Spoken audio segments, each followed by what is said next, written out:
edileceğim bolup arzuum hasıl. Yaşlıktan boğsam burucuk çemen, oşursam yalvarsan yazayım.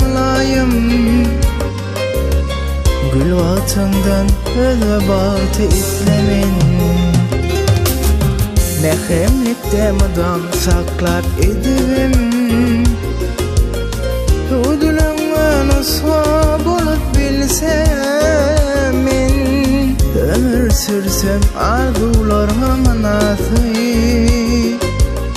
Şol besmana başka bağıtı islemen.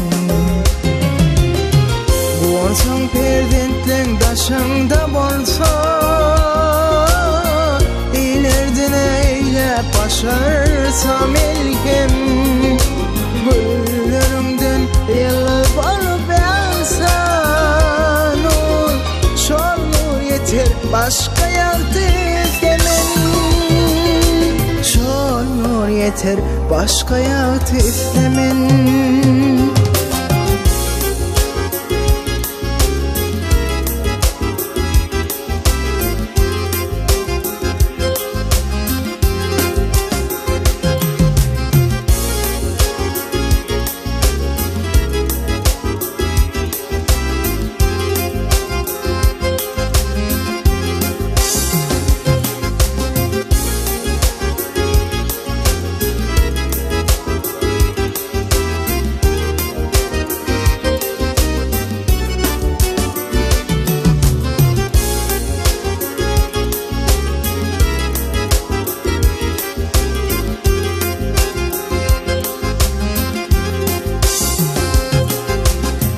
Gece sözlerime boloyun kurban, manayım ellerin bu cana derman.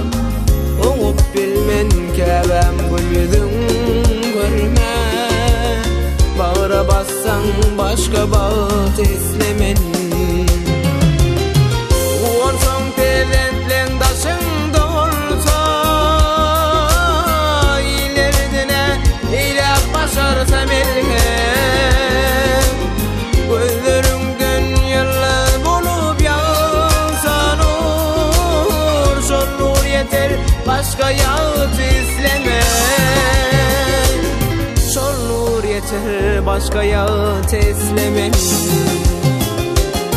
Şol nur yeter başka yağıt islemem.